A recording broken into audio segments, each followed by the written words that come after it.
ठहर जाओ, थम जाओ। नाना प्रकार के ध्यान करने के बाद भी मन शांत नहीं हुआ ना? ध्यान की गहराइयों को छुआ?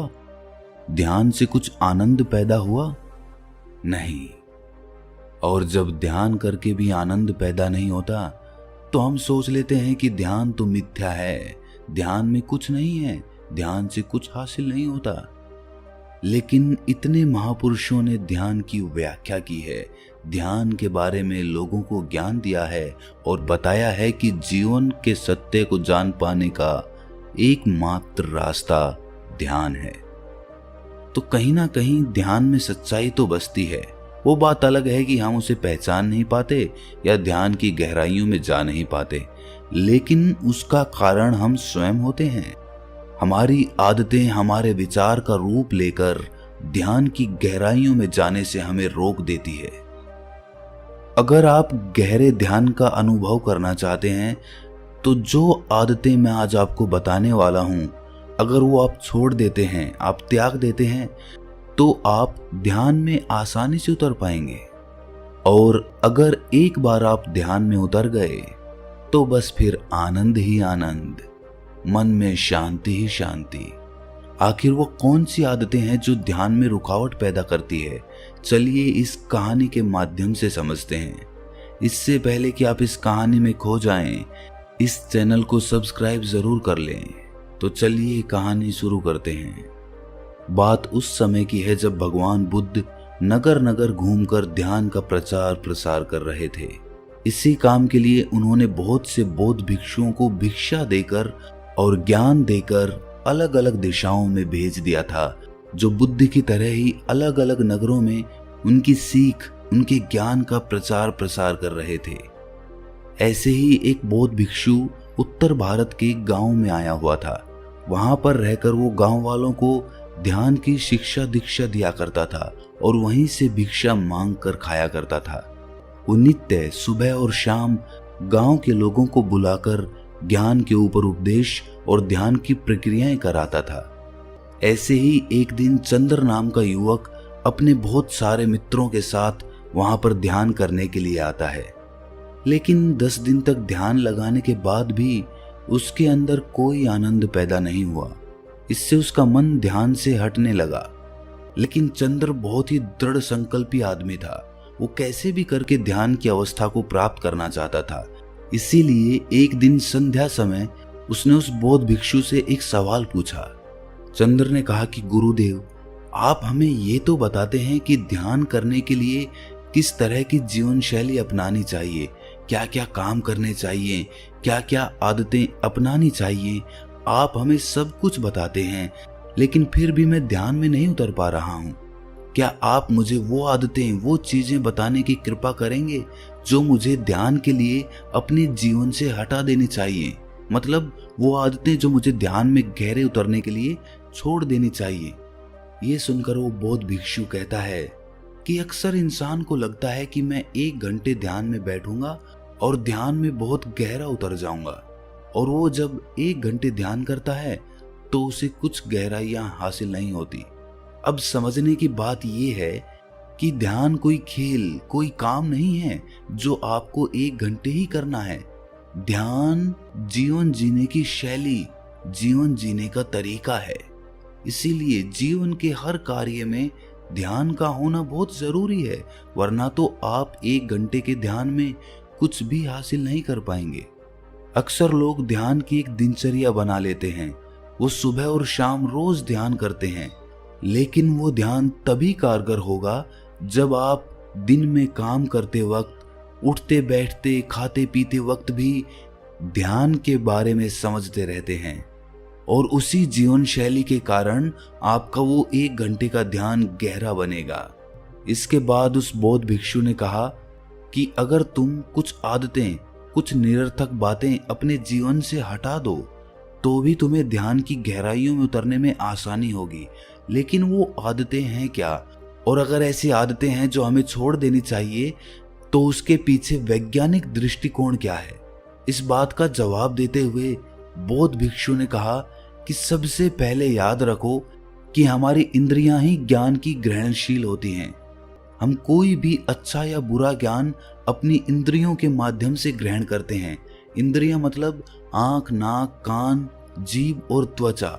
आंखों से हम देखते हैं, कानों से हम सुनते हैं और इसी तरह से और सारी इंद्रियों के द्वारा हम ज्ञान ग्रहण करते हैं। तो ये बात यहाँ पर समझने की होती है कि हमारी इंद्रियां क्या ग्रहण कर रही हैं। हमें सचेत होना पड़ेगा, हमें सतर्क होना पड़ेगा कि हमारी आंखें क्या देख रही हैं, हमारे कान क्या सुन रहे हैं। और जो हम देखते और सुनते हैं, ज्यादातर वही विचार हमारे ध्यान में घूमकर वापस लौट आते हैं, जिससे हम ध्यान में नहीं उतर पाते। अगर हम अपनी 5 इंद्रियों के प्रति सचेत हो जाते हैं, जैसे कि हम अपनी आंखों से क्या देख रहे हैं, हम अपने कानों से क्या सुन रहे हैं, हम अपनी जीभ से कैसा स्वाद ले रहे हैं, हमारी त्वचा पे किसी का स्पर्श हमें कैसा अनुभव देता है और हम अपने नाक से कैसी सुगंध ले रहे हैं। अगर हम इन सब इंद्रियों के प्रति सचेत हो जाते हैं तो हम निरर्थक ज्ञान को अपनी इंद्रियों के दूर से ही बाहर भेज सकते हैं। लेकिन वो तभी संभव होगा जब हम सचेत रहेंगे। जैसे कि हमें किसी ने गाली दी, हमें पता है कि हमारे कानों ने गाली सुनी, लेकिन हमने वो ली ही नहीं, हमने वो अपने अंदर जाने ही नहीं दी। और वही कान जब ज्ञान का उपदेश सुनते हैं तो वो पूरा ध्यान लगा देते हैं, पूरे सचेत होकर पूरे होश में वो पूरा ज्ञान ग्रहण कर लेते हैं। इसी तरह से और सब इंद्रियां हमें अलग अलग अनुभूति देती हैं।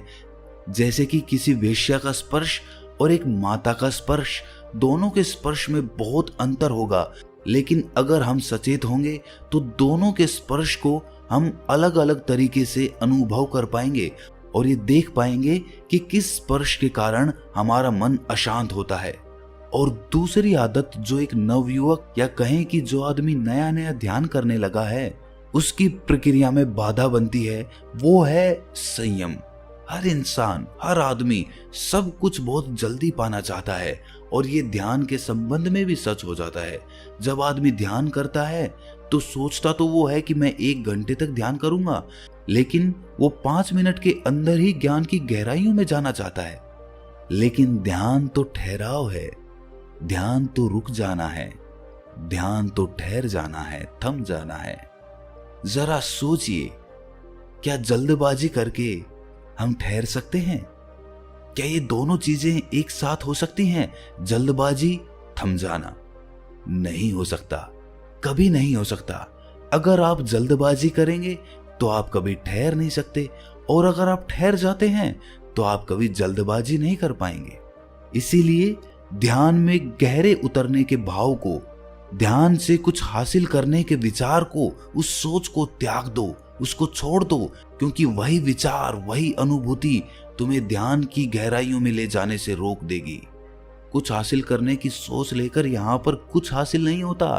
खाली हाथ लौट जाओगे और बाद में पछताओगे कि मैंने तो मेहनत की और ध्यान से कुछ हासिल नहीं हुआ। लेकिन ऐसा था नहीं, क्योंकि तुम कुछ पाने के मकसद से गए थे, इसीलिए तुम्हें कुछ नहीं मिला। और जिस दिन तुम कुछ पाने के मकसद से नहीं बल्कि कुछ देने के मकसद से ध्यान करोगे तो तुम ध्यान की गहराइयों को छू पाओगे। तो तुम्हें अनुभूति होगी कि ध्यान क्या है और ध्यान का आनंद क्या है। इसीलिए संयम रखो, सब्र रखो। सब्र के फल हमेशा मीठे होते हैं। ये हमने सुना तो है लेकिन कभी अमल नहीं किया। लेकिन अगर जीवन के आनंद को अनुभव करना है तो संयम और सब्र ये आपको अपनाना होगा और जल्दबाजी की आदत छोड़नी होगी। कोई भी काम करें, कुछ भी करें, आराम से, शांत भाव से। कुछ जल्दबाजी करने की जरूरत नहीं है, क्योंकि आपके जल्दबाजी करने से या संयम रखने से उस काम पे कोई फर्क नहीं पड़ेगा।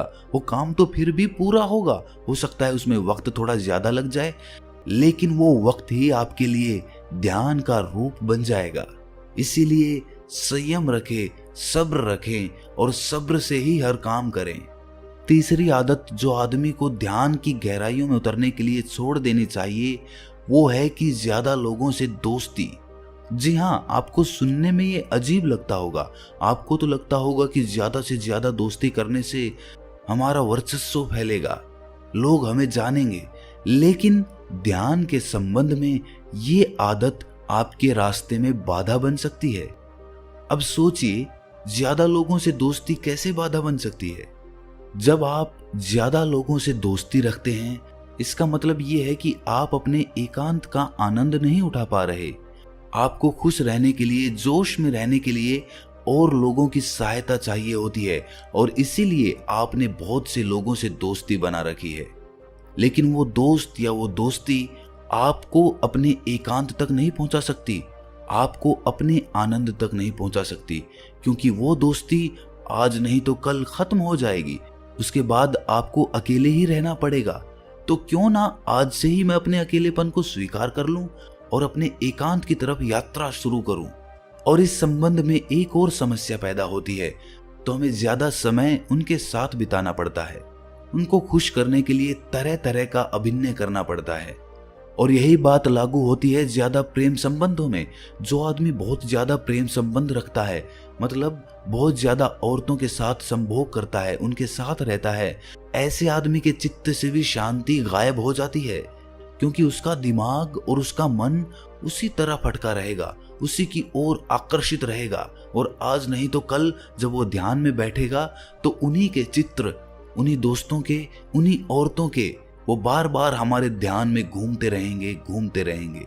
इसीलिए कम लोगों से दोस्ती रखो, ऐसे लोगों से दोस्ती रखो जो ध्यान की तरफ अपनी यात्रा तय कर रहे हों, ताकि आप उनके साथ बैठें तो आपकी चर्चाएं व्यर्थ ना हो, किसी की चुगली ना हो, किसी के बारे में बुरा ना कहें, सिर्फ हम ध्यान के बारे में ही चर्चा करें, ताकि वो दोस्ती एक सत्संग बन जाए और उसमें हम ज्ञान की गहराइयों को छू पाएं, सत्य को समझ पाएं, और जिससे हम ध्यान के बारे में भी समझ सकें। किसी दूसरे से उम्मीद या आकांक्षा आपको हमेशा दुख देगी। हो सकता है एक दो बार के लिए आपको सुख मिले, आपको कोई फायदा मिले, लेकिन बाद में वो चीज आपको दुख ही देगी, क्योंकि जब आदमी आपकी उम्मीदों पर खरा नहीं उतरता तो आपके दिल पर आघात पहुंचता है। इसीलिए अगर उम्मीद रखनी है तो खुद से रखो, अपने परिवार वालों से भी कोई उम्मीद मत रखो, अपने बेटे से, अपने पिता से कोई उम्मीद मत रखो। बिना उम्मीद के उनसे प्रेम करो, बिना आकांक्षा के उनके साथ रहो। उसके बाद खुद से उम्मीद करो, खुद से आकांक्षा करो कि मैं ये कर सकता हूँ या नहीं कर सकता हूँ। अगर आप खुद से उम्मीद करेंगे तो ही आप अपने आनंद की तरफ यात्रा कर सकते हैं।